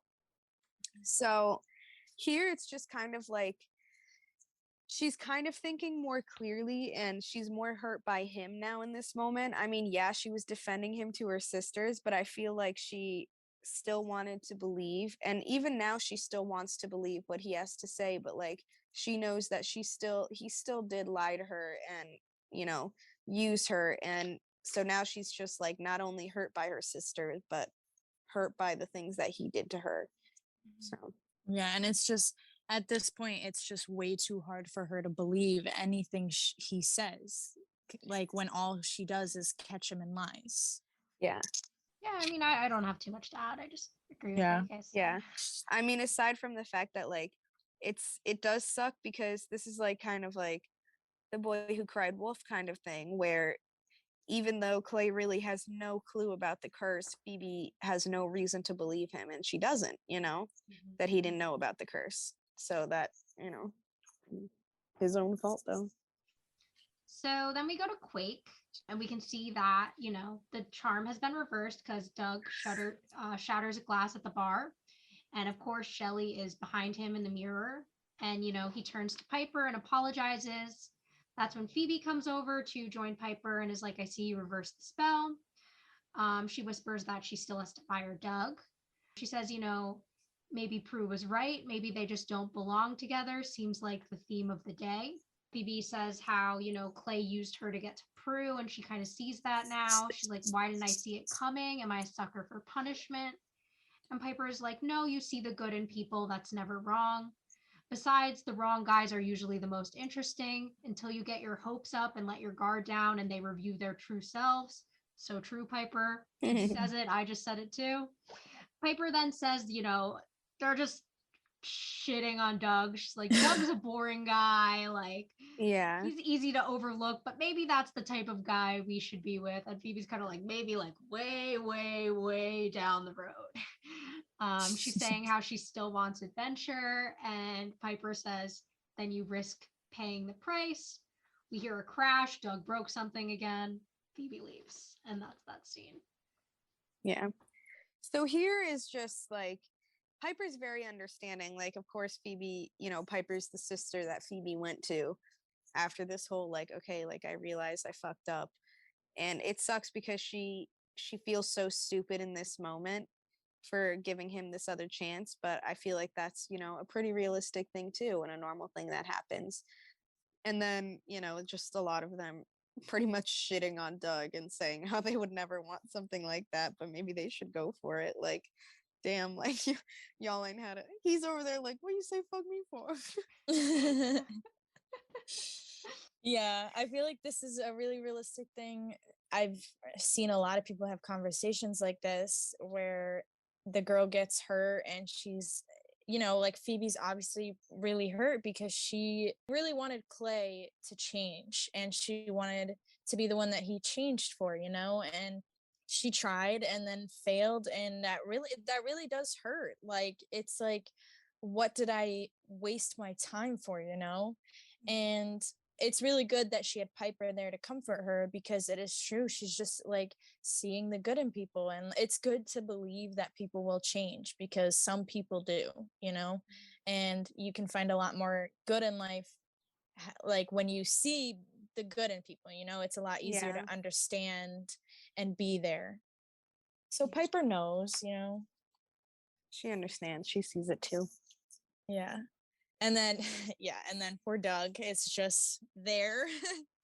And but it's true. I mean, sometimes, like, obviously Phoebe's still craving adventure, and she has always been that way all her life. Like, I don't think she'll ever want to settle down with a boring guy, that's just not her.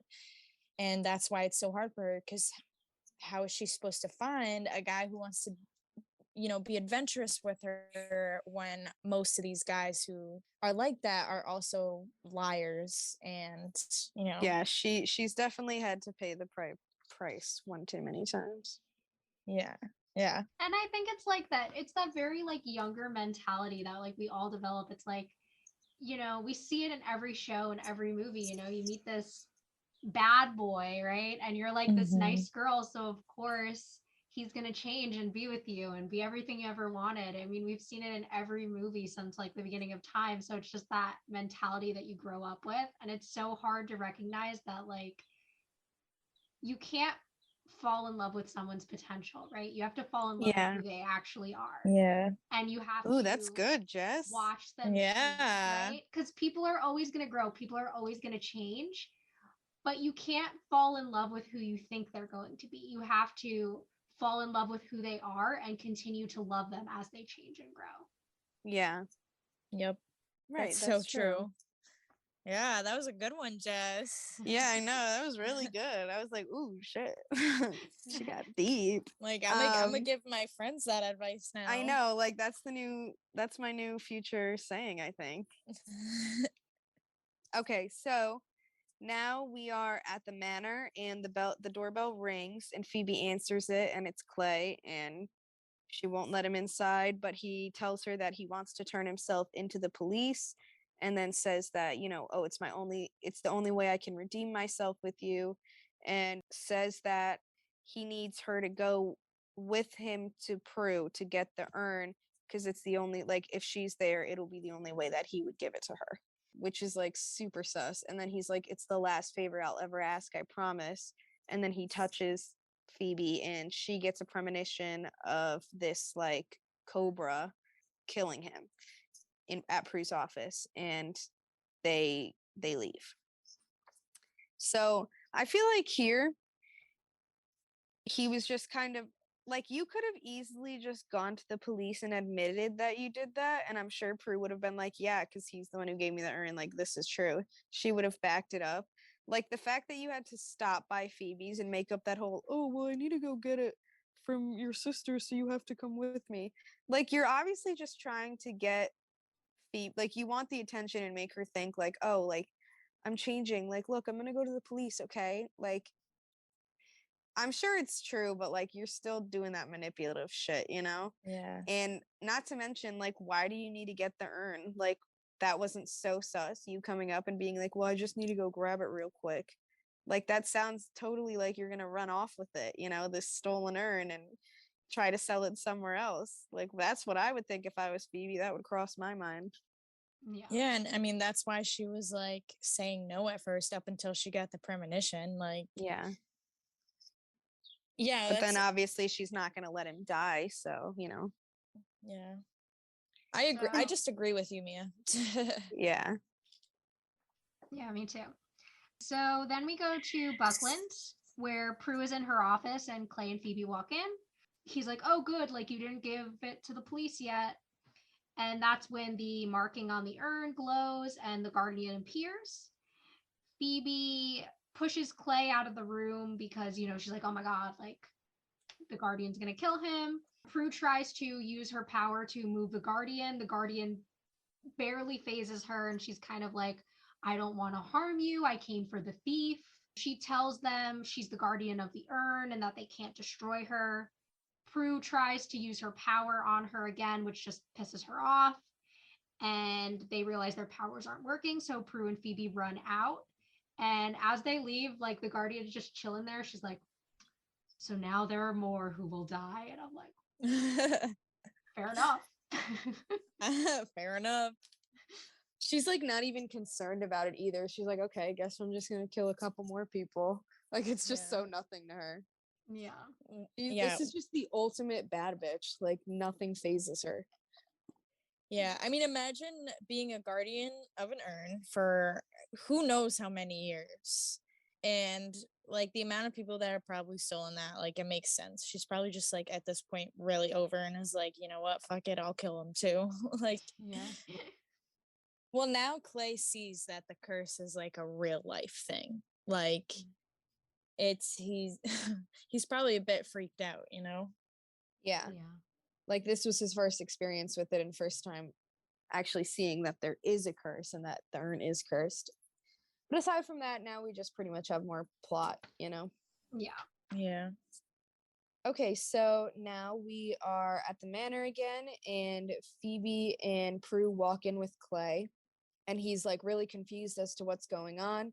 And Piper asks them what's going on, and Prue and Piper go to the go up to the attic kind of to look in the Book of Shadows while Phoebe stayed with Clay.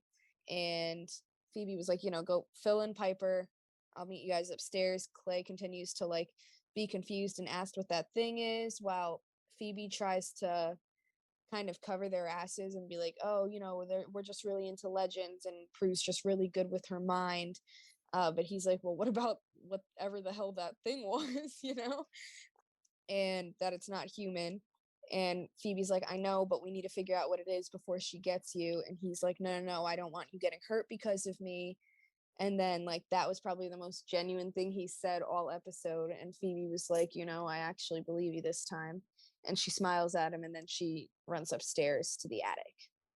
So I could just continue. I don't know. Yeah, I mean, I don't have too much to say about that. Like you said, it seemed Yeah. like he was being genuine there. Yeah. She's kind of covering up their secret, but that's really all that's going on there. So they go up to the attic and Prue and Piper found nothing in the book. And then they're just kind of like, well, let's hope she didn't follow us here because our powers are obviously pretty useless against her.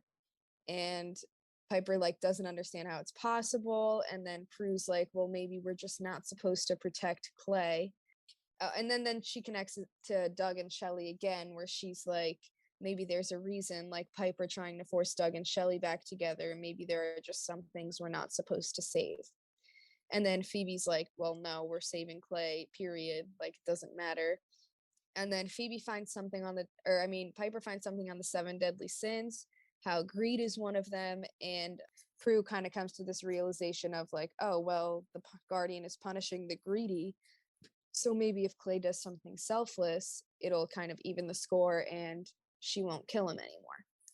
So then Piper makes a little crack, like, good luck getting him to do something selfless. And Phoebe's like, gives her a look and she's like, sorry.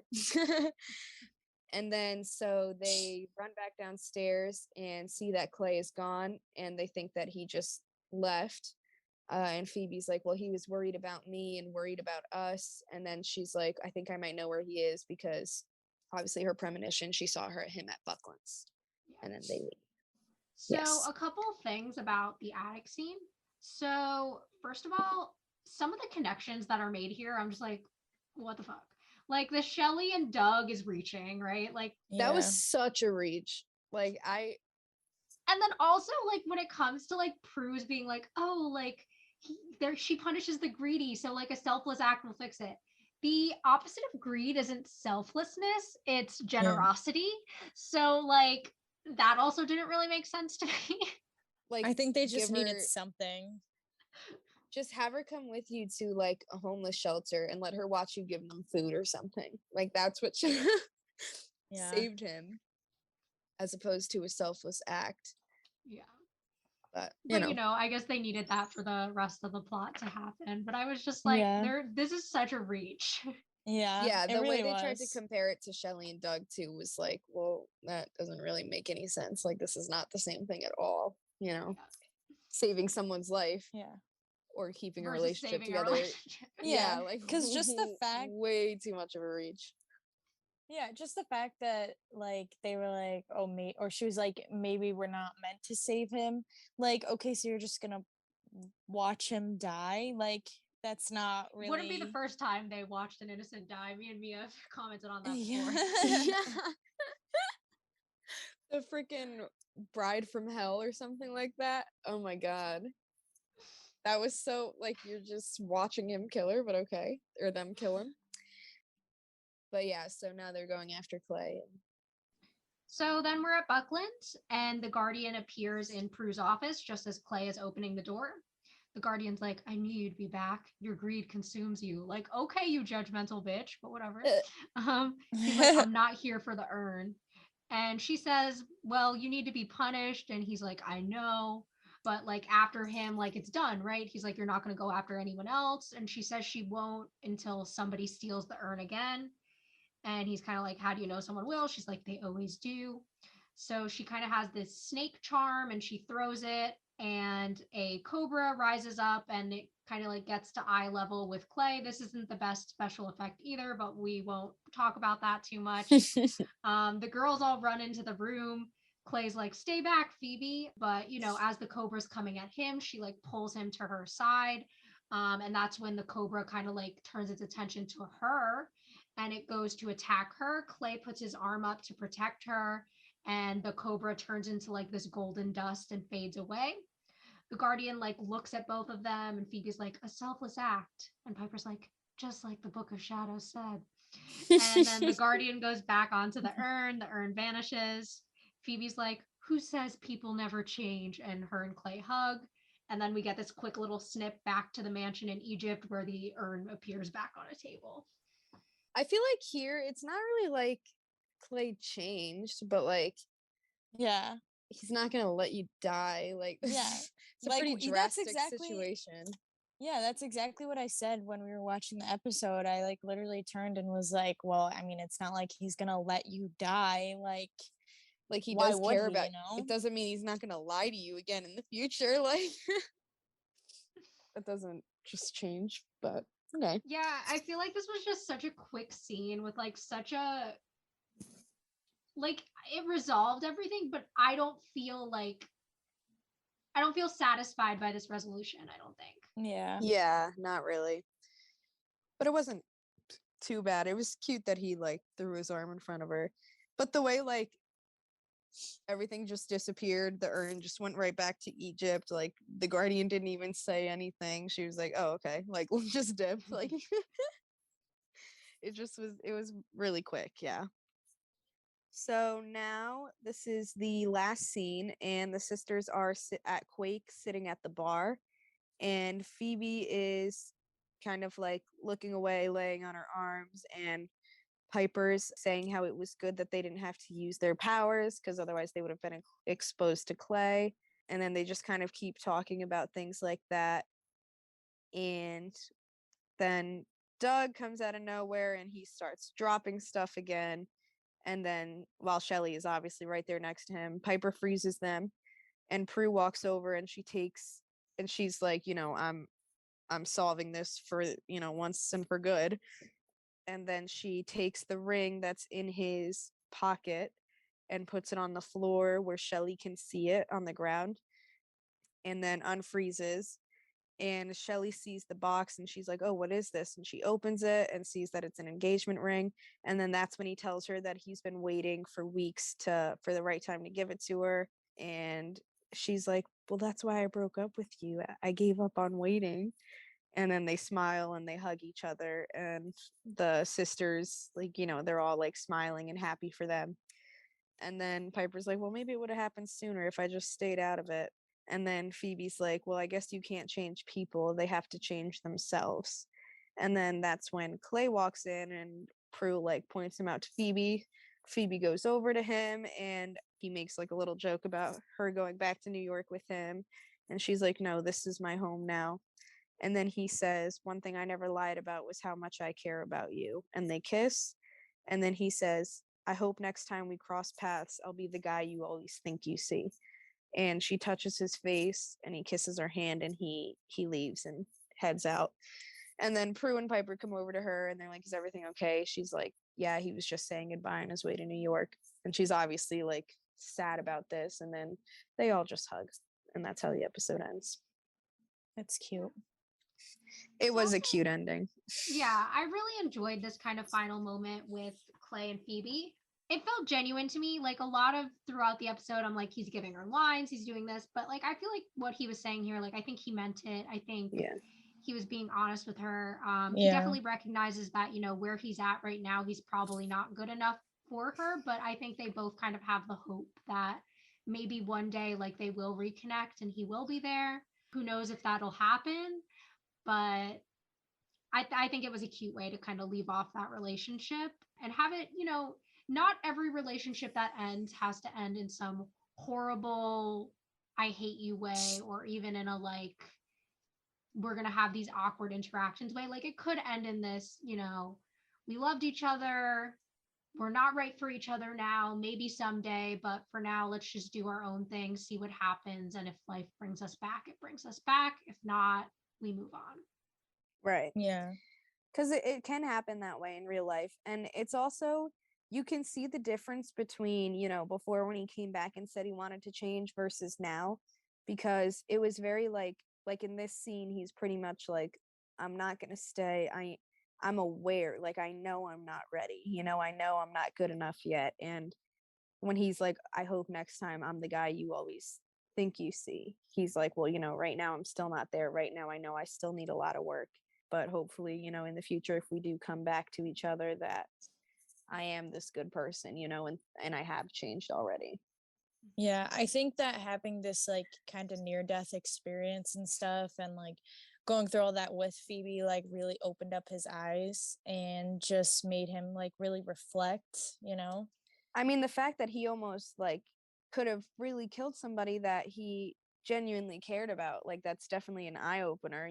He's like, "Oh shit, like maybe I am at a really bad point, like I'm hurting this girl and I almost like got her and her family killed, that I should have never put her in that situation." I think it made him like open his eyes to that. Mm-hmm. Yeah. And then it ended with, Doug and Shelly getting together, which of course that was going to happen. I Yeah. thought the whole Doug and Shelly thing was like really cheesy throughout the whole thing, and like it just seemed really fake because I mean it was, but it's Mans still was a dropping cute idea. something every time he Like, saw come on now. Shelly. Come on. It reminds me of like, do you remember in the early seasons of South Park, like every time Stan would see Wendy, he would throw up because he couldn't talk to her? It's like Yeah. that. It's just like so over the top. Yeah, like that was definitely very fake and like dramatic, but for the story's sake. I understand. Anything else we want to say before we wrap up this one? Yeah, I think I'm good. Thanks for listening to this week's episode. If you want to reach out to us or follow us on social media, we're on Instagram and TikTok at rewitched_pod. You can also send us an email to rewitched.pod@gmail.com. And join us back next time for season 1, episode 12, The Wendigo.